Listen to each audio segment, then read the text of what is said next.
Hello and welcome to the ESL ESEA Pro League Season 2, Day 2.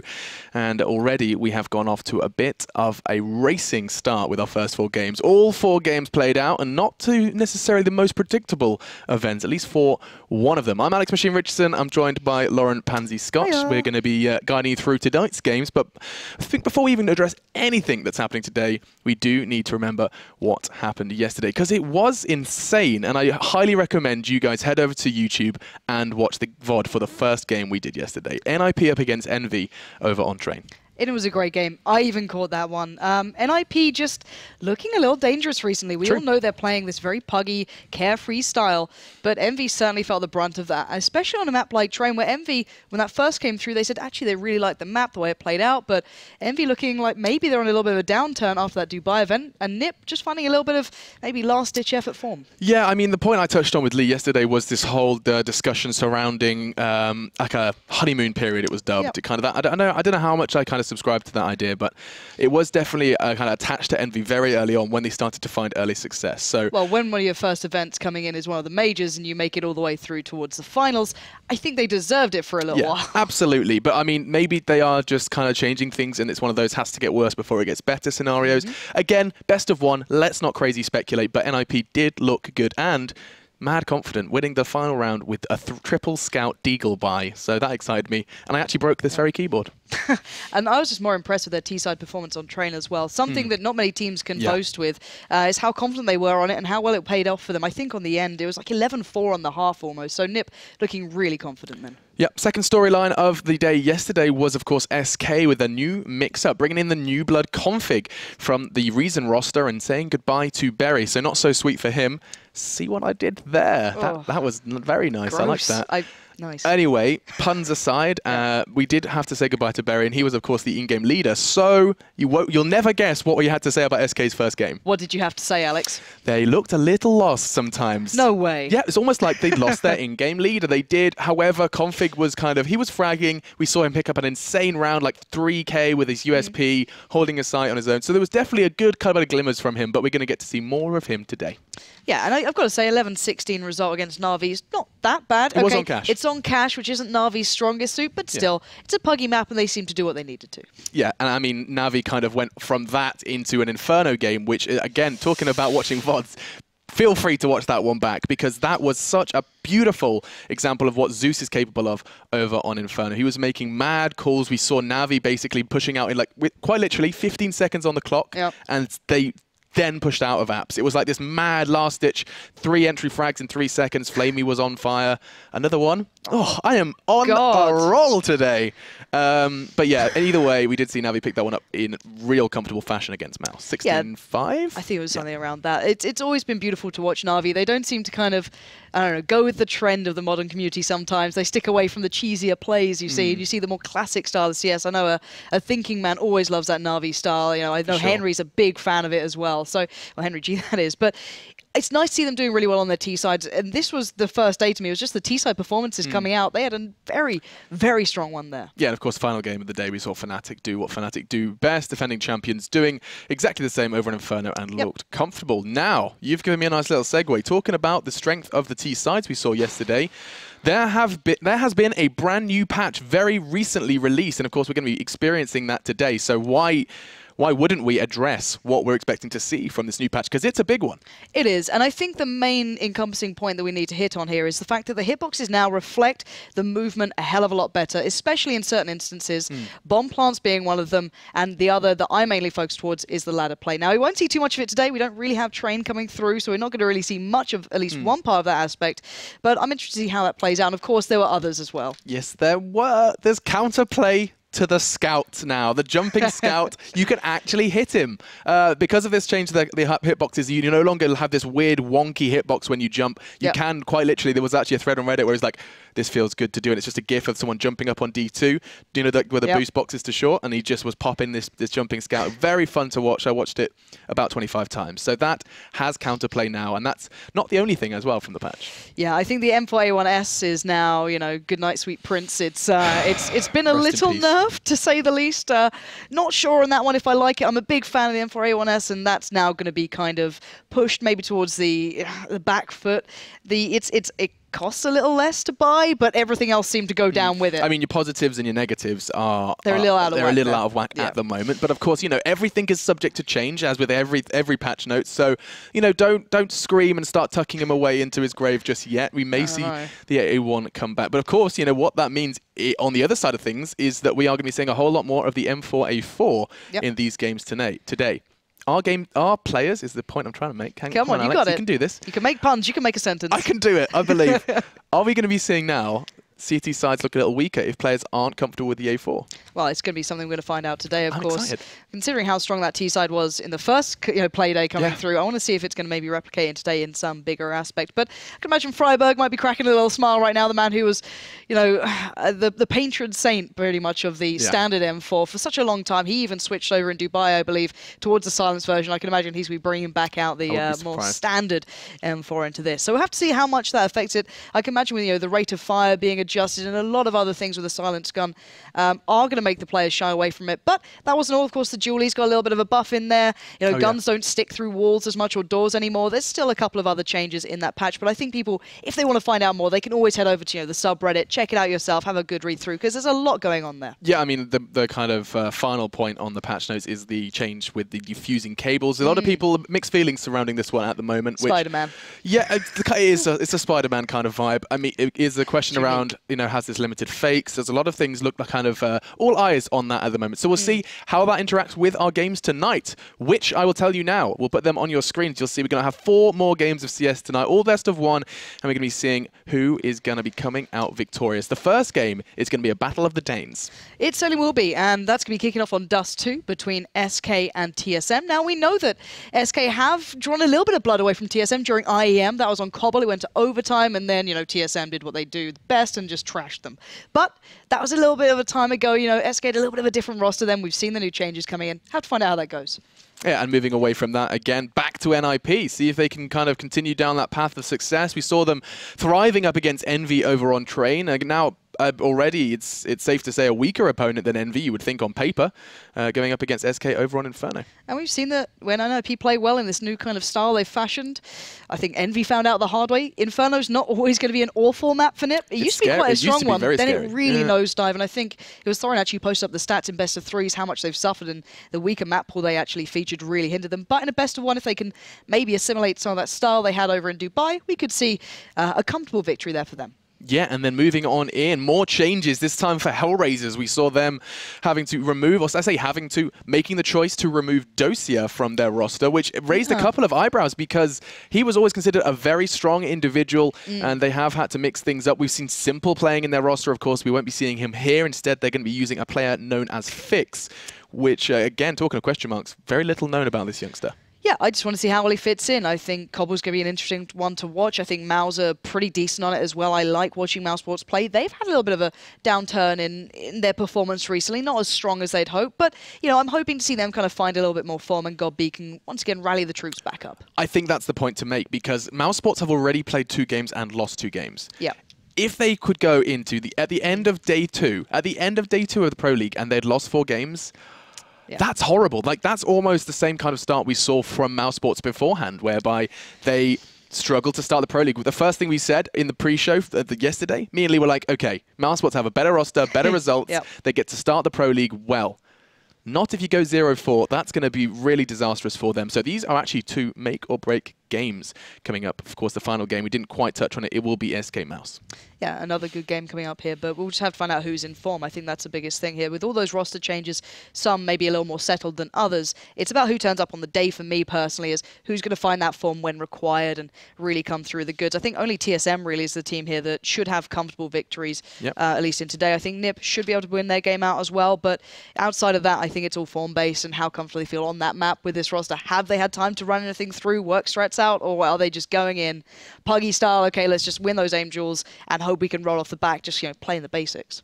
Yeah, basics of CS, and of course, throw the new patch on top of that, and we have got 4 very exciting games that we are going to be jumping into, hopefully pretty damn soon. I've got a couple of players on the server, but I think they're going to be taking a little longer. So I think it's time for us to disappear off to get ourselves ready for our first game of the day. As I said before, it will be SK versus TSM. We'll see the Danes clash. We saw it at IEM, and let's see if TSM can do what TSM do best. We'll be back after this.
Yeah, right. Last man standing. P250 out, jumping and shooting. He gets one more kill. Looking for it. He's got him hunted down. Time is up. Oh my God!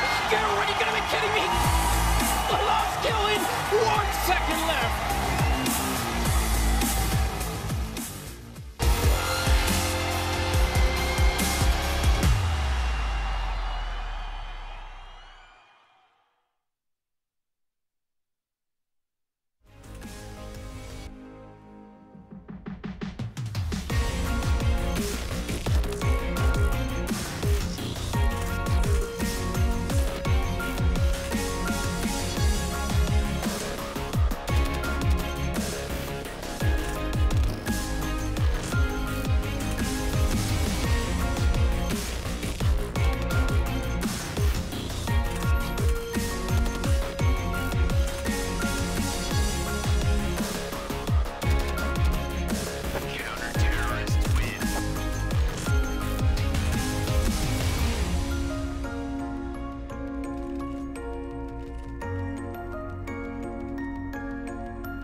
Welcome back. It's time for our first game of the Pro League Season 2, Day 2.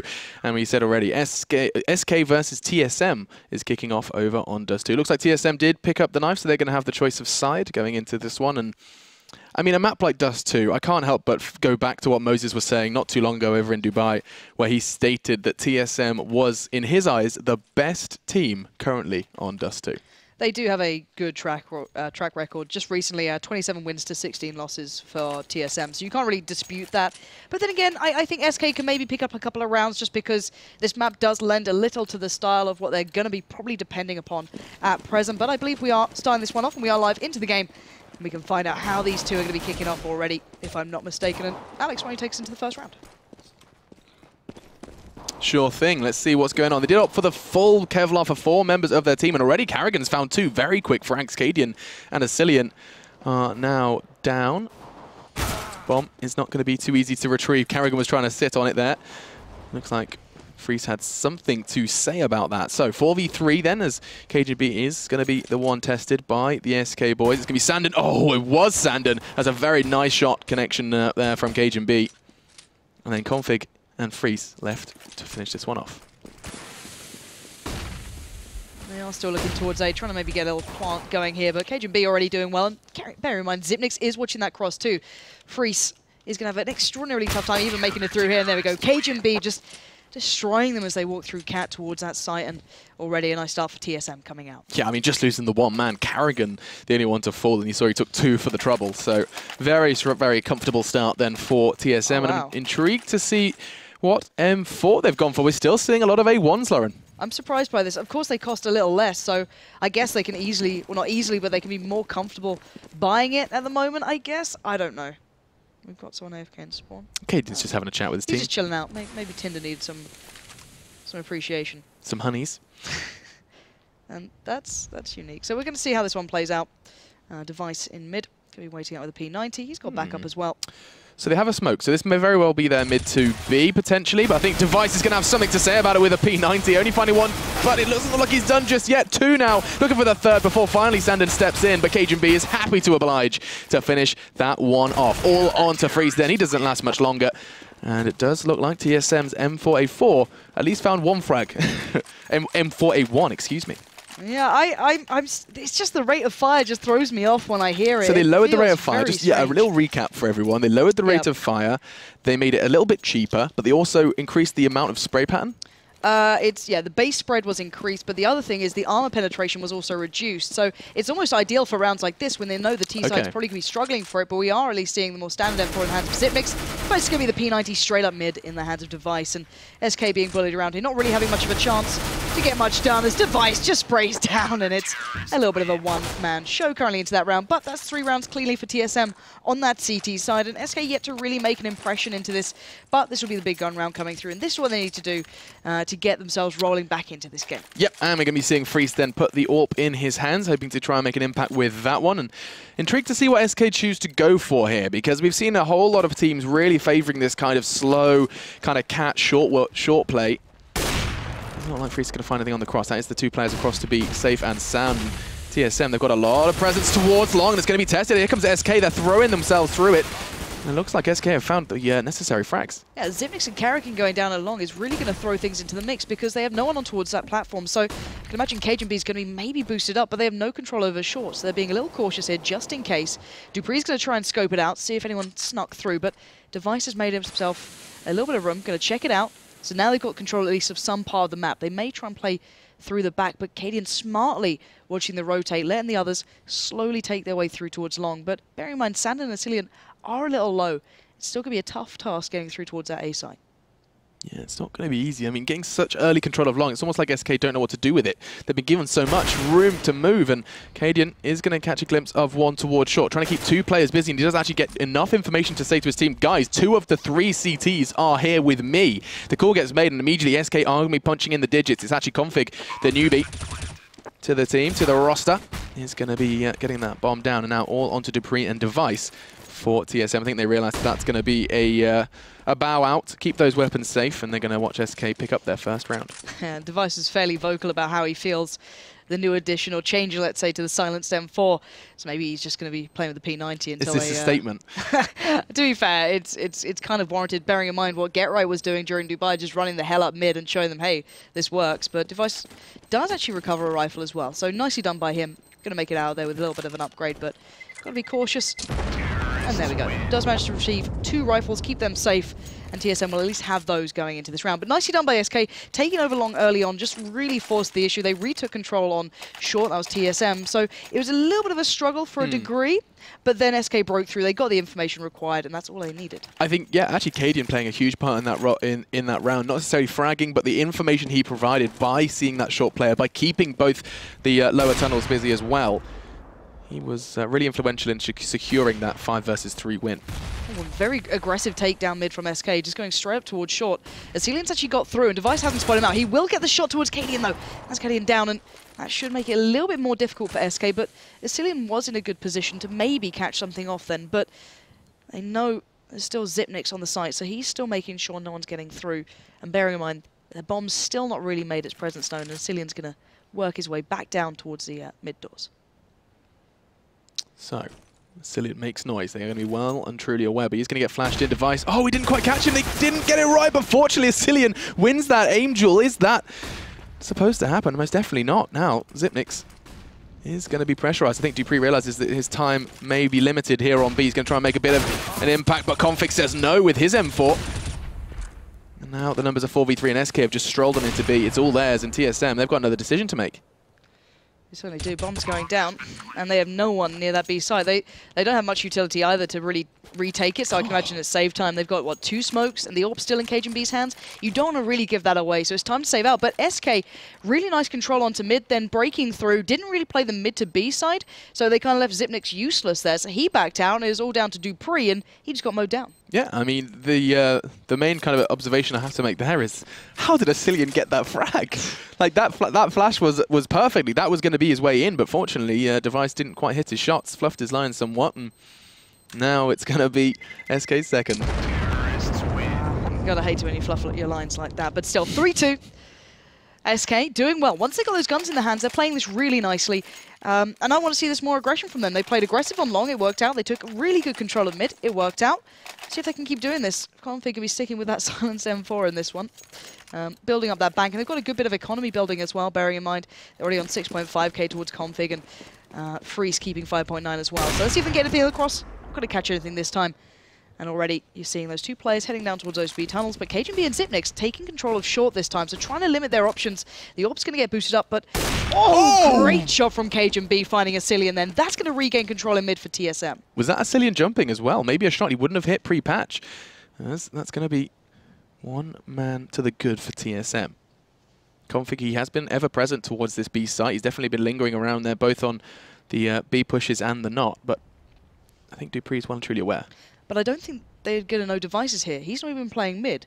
So them double stacking towards B is a good little read into this one. I'm wondering if Device is going to make his presence known. There we go. They're going to find out pretty soon. There's 2 players here, and Device makes the most of it. 2 kills going for him. Cadian and Freeze get denied the entrance. Now Sandon in a terrible situation. He can't really make much out of this one.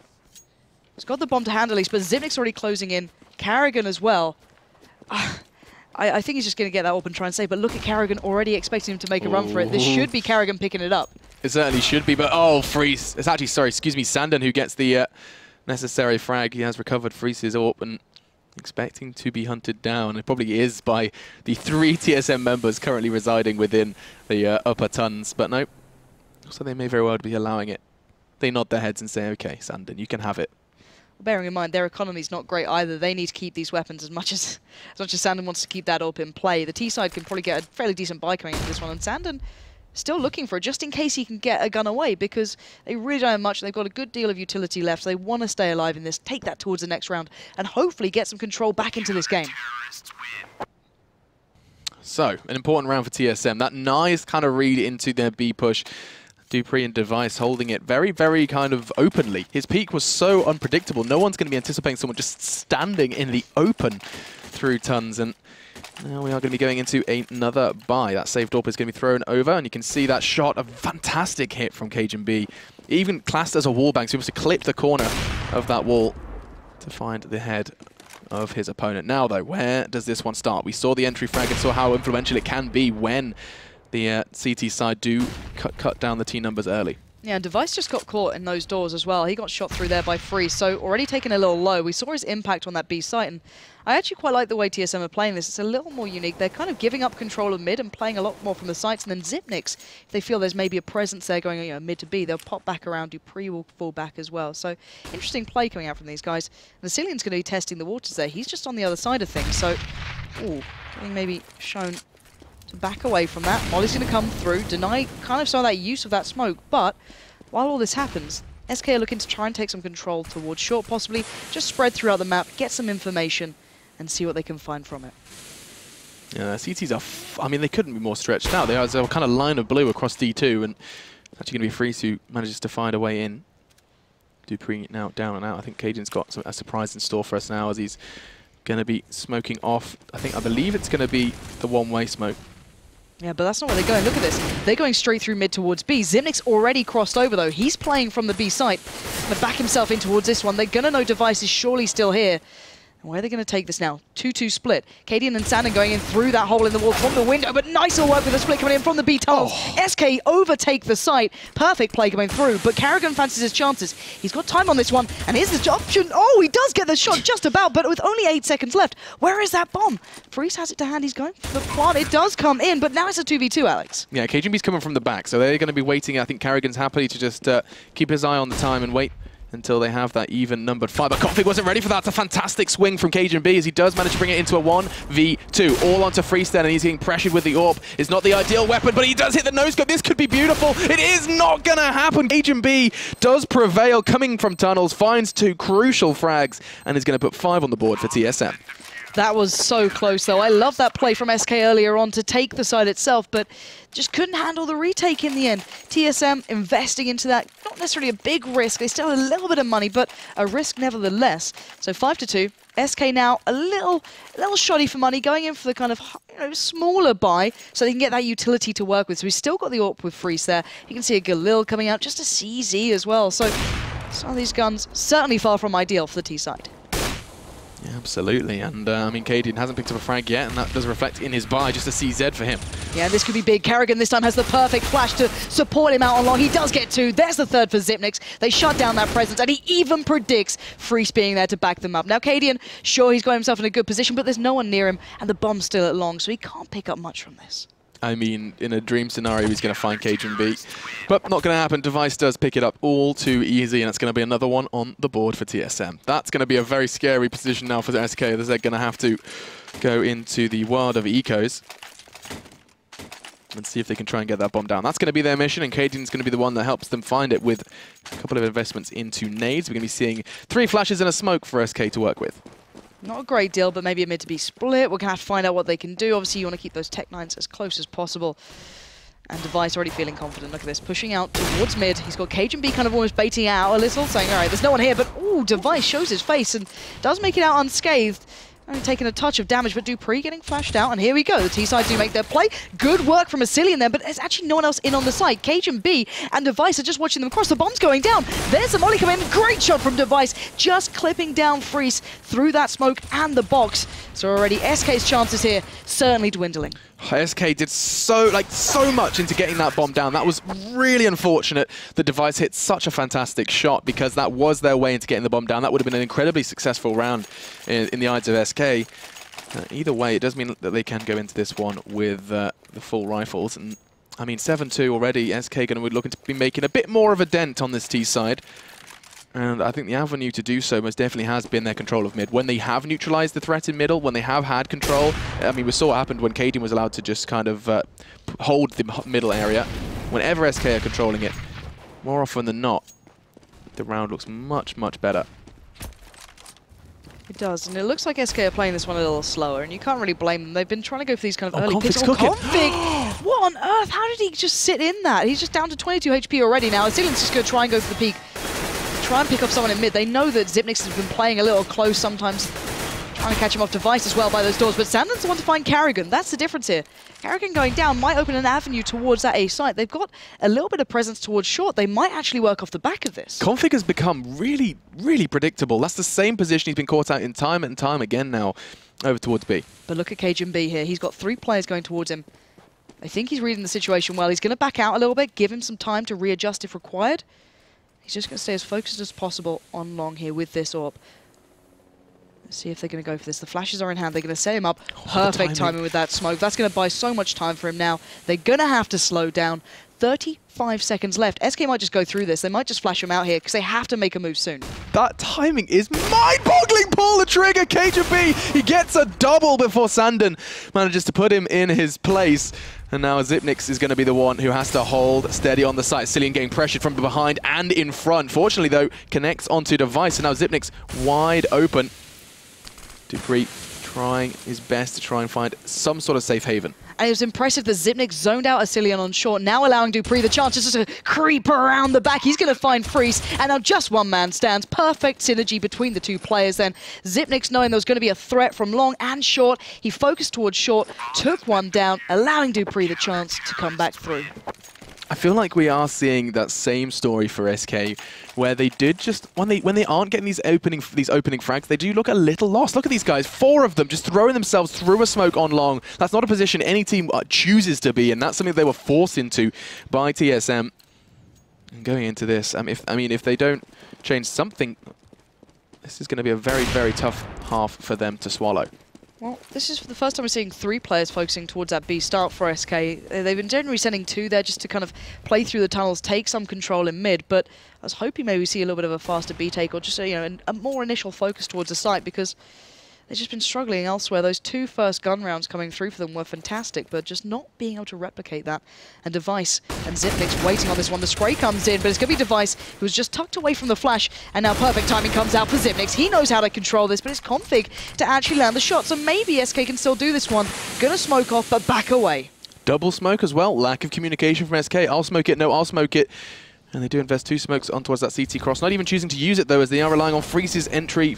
Fragging capacity, just creeping, crawling his way towards B. But TSM are forcing them to push all the way in. Nice angle health from dupreeh. He knows he's safe and sound because Device is there as well. And TSM are looking very, very nice on the CT side. Yeah, they're looking comfortable. I don't think they've been caught out once, really. There was maybe... Actually, no, Telelight on long.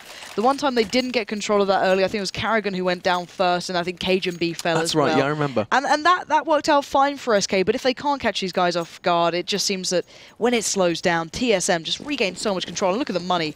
12k. Cajun B's got money for days. He's never going to be without an AWP, basically, this one. And look at Device. Already straight up mid. This is perfect. Cadian's waiting there. He's going to shoulder peek it, though. Nicely done by him. But they're not catching anyone out just yet. There we go. Device now tagged up. He's going to be pressured, slowing it down, but he still gets overrun. That's a gun in the hands of the T side here. Yeah, and the point you were just making was that SK don't pick up rounds unless TSM give them to them.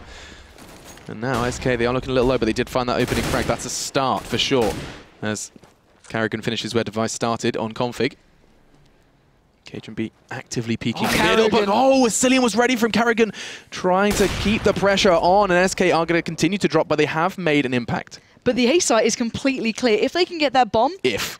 That's the big question. And look at this play again. dupreeh's starting to go around the back. They're loving this little bit of a flanking maneuver, to say the very least. Cajun B wildly spraying it, but dupreeh, he's going to catch off the bomb. That's Sandon down. Hopes and dreams are dashed. Freeze can do nothing. There was an opportunity for SK to maybe pull something out then, and it just slipped away. I'm seeing a lot of elements that were present in Fnatic's play yesterday in TSM's play here. Pushing, trying things you wouldn't normally expect from TSM. This is the point they've reached in the game where they're like, okay, let's stop looking at the strat book as closely for the last couple of rounds, it seems. And a double AWP coming out. Carrigan and Cajun B, a deadly duo, are going to be present now on Dust2. They peek him. Oh, and the shot does not connect. Going for the second one and actually catches the kneecap. Not enough. Carrigan trying to make up for his earlier shortcomings, and he's going to be peeking towards lower tunnels. It's Cillian who's choosing to challenge him, and nothing going to come of it. Again, Sandon the one who finds the entry. But that's important, because TSM were pushing up on long quite aggressively, but Device has always been that kind of catch-out player. He's been, occasionally on the B side, joining dupreeh, he's been playing mid, and now he's on long. Something we've not seen just all that recently, and he's got the chance here to catch 2 players off guard. That's one of them. Doesn't get the follow-up, though. Dupree, however, will in towards those B tunnels, if I'm not mistaken. But it may add a little bit of an element of an opportunity for SK here. If they can overrun the likes of Cajun B on long, this could be trouble. But Cajun B just standing tall. He's going to get the information, but SK have a chance. Sandon is dragging his team through this round. Yeah, truly he is. He's been a real fragging machine so far in this game. Unfortunately, 2 members of the team are really not doing that. Carrigan backing away. Dupree's on the rotate from behind, and this is going to be very scary for SK if they don't push onto the site fast. And Carrigan catching Sandon through the smoke. Now all onto ESEA, but he is not expecting the player from behind. Eventually does close it out. It was Dupree. And another round on the board for TSM. This is going south very fast for the SK boys. And I kind of like the way this is being played out by TSM as well. This is what I got so excited by seeing when Nip were playing. And it was especially, I think, Getrai was the man who was just living up to that reputation he was given very early on, how he's always great at reading how the teams up against him are playing, where they're going towards. And you see it from TSM constantly flanking around the back, and why not? If you can abuse SK a little more, you might as well if you're confident, and they're certainly doing it. Device constantly playing these off angles, slightly unique positions, and it's working out. Cadian here could take a huge amount of damage. The nade, however, doesn't connect perfectly, but we are seeing SK getting control on long, at least to begin with. Well, and primarily off the back of Sandon again. He's the one who walks out first. He takes the initial damage. He tries to challenge out one. And things are sort of seeming a little kind of weak on the side of SK, primarily for Cadian and Config, who have 1 frag between them. Ouch. At this point. Oh, So Cadian, 0 2 12. players. Cadian, yeah, 0 for 12. I think Config's just picked up the 1. So 2 members of SK really not starting as they mean to go on at this point. Don't get me wrong, Cadian has been the whipping boy on these gun rounds. You know, if he can afford a gun and the others, you know, can't, he's on, you know, to pick up the utility and such. And look at Dupree, such confidence already. He's going to get the information. There's at least still a player there. They know there's probably one down towards pit. They're certainly going to know now. And everything SK are doing is giving such an opportunity for TSM just to get around the back, add pressure. I'm surprised Device isn't already up mid, if I'm honest. It's 30 seconds left, and they're all just going to start stacking out towards A. They know there's no one else anywhere else. Cajun B's just watching mid, basically. And it's allowing TSM complete control towards A. Yeah, that is a very nice flash, though, from SK. It does manage to catch Dupree off, but unfortunately he is babysat by Device. And Sandon again finding a frag. This man is the only one really throwing his team on his back at this point, as time is becoming a bit of an issue. 15 seconds, here comes the push, and Xyp9x is happy to oblige on the cross. There's nothing to keep them safe. Xyp9x takes 2, and now all onto Config, finally chiming in with 1, and now it's 1v1, but he doesn't have the time. He needs to push for the frag. He's going to just turn around, not going to have the swift decision-making necessary, and it's going to be 12-2 as we go into our final round of our first half. Yeah, and TSM, it was like shooting fish in a barrel then. The smokes weren't on behind it. Yeah. They look lost. It's a little sad to see, because you know how these guys can play. There's a lot of potential there. You see it so often with Sandon as well. He's on 13-11. Everyone else is a long way off. Cillian 6. It's just really not great from these boys, and oh my word. All right, we're going to get a little bit more BM from TSM, just really adding it, and we're going to have the AWP running up mid. That's Carrigan there. They're holding him off at long as well. Carrigan's going to find him, and there's not going to be a kill in this single game for Cadian at this rate. It's going to be pretty depressing for him. And really, okay, SK are picking up kills, but at this point, they're just killing TSM, who've basically pushed up to their spawn. Yeah, when TSM feeds them a frag, for sure, and I think SK are cautious because they don't want to fall into that same trap of slow long again. We saw what happened there. They had utility and it just didn't quite kind of shape up nicely for them. And Cajun B's going to try and challenge out the AWP. Fortunately, Freeze isn't going to be making that mistake. That was nice, actually, from Cillian and Freeze, just kind of baiting for the shot there to allow him to peek. Cillian will find Dupree.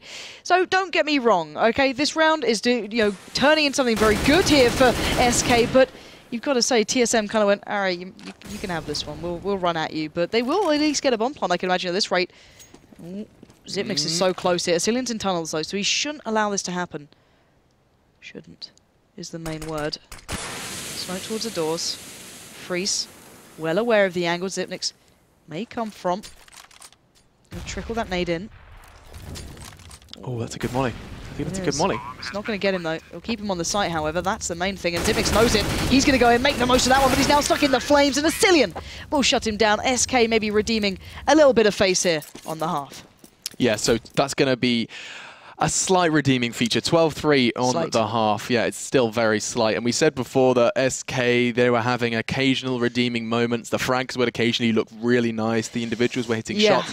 That doesn't even seem to be the case for this game. I mean, like yesterday, we were seeing SK hit their shots, especially Cadian actually was at the top of the scoreboard looking fantastic. Not happening just yet. Is he still on 0? I don't believe he got a kill. Hang on. Yeah, yep, he's on 0, 2 assists, and 14 deaths. So Cadian, the real kind of leader in terms of fragging and in-game, he is actually currently in-game leading for the SK guys, he's having a bit of a mare. Yeah, he's having a bit of a mare here.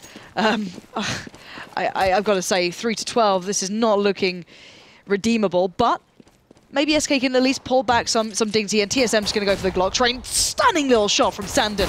A USPS, just so accurate and so nicely done. SCII will make his way across, and TSM being slowed down here in the tunnels will give a good chance to SK to actually pick this round up. Yeah, they have the numbers, but the TSM have control. The TSM even. I don't know where I'm going with that one. Config desperately trying to find a way in. TSM with that bomb down now just have to sit and wait for the CTs to come on in. cajunb and Dupree just jump on up, go hungry, and find 2 frags.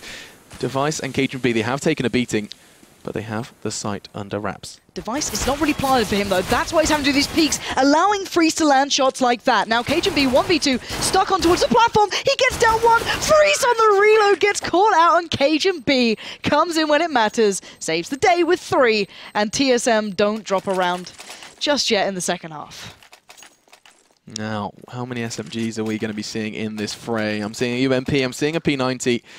I think it's going to be maybe the triple SMG. No, even going for the scout then for Zipnix, as we're going to be seeing this round look very scary for SK. They haven't chosen to invest into the second round, and so it's going to be a case of how much damage can they do with just the USP. Well, they kind of have to forego this round and just say, hey guys, just feed on us, basically, because they're, TSM are on 13 rounds. Yeah, here Carrigan, here's a 1.2k, enjoy it. Yep. And Zipnix should be able to have a nice old time in mid as well. Just enjoying the scout. It may not be jumping anymore, but it's still a real nuisance. And you're seeing Zipnix having a great time. Sandon will at least take him down. But that's 1 player, 1 scout. And the bomb is just being left at B. They're just farming kills here. TSM know they've basically got this one in the bag. SK are just being trounced at this point. Yeah, this is a very one-sided affair, is a nice way to put it. And this is another observation to be made, is that we are still seeing a great deal of the M4A1S. Our speculation surrounding the M4A1S may very well be a little invalid. Or maybe it's just a little too early to tell. Players still sticking with what they know, and that's another point that needs to be considered. Well, we've seen Zipnix pick it up, and SCII here pick up the more standardized M4 without the silencer. So maybe a couple testing it who are more comfortable for, but we'll come back to that point as TSM are already making their way towards this B side. It's going to be Sandon to hold on single-handedly, and he just can't do it. Lets it slip, and SCII's going to be the one next on the chopping board, and the entirety of SK are just out on an island towards that A site. There's no one in towards B. The bomb's going down. Zipnix already getting ready in those B tunnels, and these guys are getting a little peeky here, actually. You can see they're Freeze gifted a moment towards Dupree. I feel like TSM have bets on how fast they can finish this game, and they're just desperate to try and end it as soon as they can. Now, cajunb and Zipnix are going to be the ones to hold this site safe, and they're about to be walking straight into his domain. That's 1, should be 2, but Cadian just leaping on down with a Mag 7 is going to be able to find the final frag as well. 2 for him as he doubles his score for the game, and he's going to be able to get the defuse in as well. And SK pick up their first round over on the CT side. Hey, it wasn't pretty, it wasn't sexy CS, but it worked, which is the main thing. It worked. And I love the way on the actual scoreboard he's at the top currently, which is the most hilarious part for Cadian. Right. But then, okay, so there's something fishy going on there, because Device has got 20 frags and he's at the bottom of the scoreboard. Oh well. Anyway, fishy scoreboards aside, 3 CTs have crossed from the SK side towards B. I think that's just going to be the investment towards that mid hole, but that's not exactly where TSM are heading. And look how aggressive they are. Straight out on long, gaining control, already dinking one up on short, and it looks like Cadian's going to be the one pressured here. And just looking at TSM, they're playing this carefree style almost, just straight away in their face. Freeze will at least find Carrigan, but a little bit of damage towards cajunb might make this easier, but TSM bullying SK off this A site. The smokes, the flashes, and the control on short, just going to complement it perfectly. Bomb will go down, and it looks like TSM are so close to picking this one up now with these 4 players left alive. Yeah, this is looking a little too difficult for the SK boys, as they have got a whole lot of ground to cover. Device. Oh, Device, don't you dare. I need perfect timing. They were checking it, but as soon as he turns away, you can see he's itching to try and push around. This could be a bloodbath. Here he comes towards short. Dupree's done it all for him, though. Device does manage to get the final 2, and that's going to be 15 for TSM, and a very wounded SK going into potential match point. Yeah, money is far from ideal, to say the very least, for SK as well. That's the worst part of this. They're going to be down to whatever they can scrape together. Don't get me wrong, Cadian had to get a shotgun until he got a kill, so maybe they could do something from this. But so far, TSM looks so confident, so willing to go for these peaks, these aggressive plays, because it's working. And really, SK have no utility to slow them down. They've, what, a couple of smokes? It's not enough. I'm surprised KGB not just flying up towards short, and he is. He knows he can do this. KGB now understanding that, okay, well, they're down to pistols. They don't have much to work with here. Let's keep this pace up. For how long, though? This is actually a new draws first blood. That's big with a 5-7. That could be the start of good things to come. It is. Config finds KGB as well. Now just 3. Bombs loose from TSM as well, so that's going to be slowing them down, you would assume, or not. Dupree emerges through the smoke. Zipnix is there as well. Onto Config, and good God, Zipnix just dropping SK now down to 2. Sandin and Asilian have, or rather just Sandin, it all to do. It's going to be game over. Device and Dupree were the last man to contribute to that one, and we do have a very one-sided affair. We said it was looking pretty rough from the start for SK. Yeah. I mean, 16-4, that's something just to kind of write off for SK. They said themselves coming into this one, of course, they managed to fight. They secured that first place in the Premier Division to come up into the Pro League. They said it's going to be a game of survival. They're here to learn. They're here to improve. I don't know how much you can learn or improve from a 16-4 defeat against TSM. I think maybe Cadian, sitting at the bottom of the scoreboard, he's probably like, I know TSM, I played with TSM. Like, maybe he was overthinking everything. It could be. I just think, you know, TSM were playing this very don't care game. Yeah. The start of the game is, when I was speaking to Henry G, there's a lot of teams that you kind of have to make make them respect you to start with. Like your Fanatics, sure, your TSMs especially, they pressure so much, and they won't fall back into their normal game style that you've probably anti-stratted until you've broken that confidence, because you're not going to think, well, Device is going to run up mid with a P90 every now and then, or Carrigan's going to run up mid with an AWP. Or Carrigan, right? So these things you can't predict. So they, for SK, they'd have to make them respect them first. Push them back, use that utility, pick up these kills, deny that play, and then get TSM playing their standard style. SK didn't do that. That's the thing. SK were just too far behind, not being all that potent in the way they were taking the sites. Although those first couple of gun rounds, I think on their T side, weren't the worst in the world, but it certainly wasn't something that you're going to be able to take down TSM with. Yeah, so more to be seen from SK, of course, as we do move through. We've got a whole lot of SK in today's game. So we'll be able to see the contrast and the little improvements hopefully starting to develop. Maybe Cadian starts fragging, maybe Config as well, who was relatively quiet in that one, in place of Berry. So our second game will be NIP up against SK. So we get to see a little bit more from the Danes, and also to see if NIP can continue this path of dominance they have accidentally slipped and tripped onto. I've got to feel worried a little bit here for SK. If they've just come up against a very aggressive disrespect style from TSM, you're looking at NIP, who just fashioned that over in Dubai, and we're like, all right, we're going to do exactly the same sort of style. So if this comes out again, this could be a really dire day for SK. Yeah, we could watch a whole lot more of SK dying. We'll see, though, guys. We'll be back after the break with your second game here of the ESL ESEA Pro League.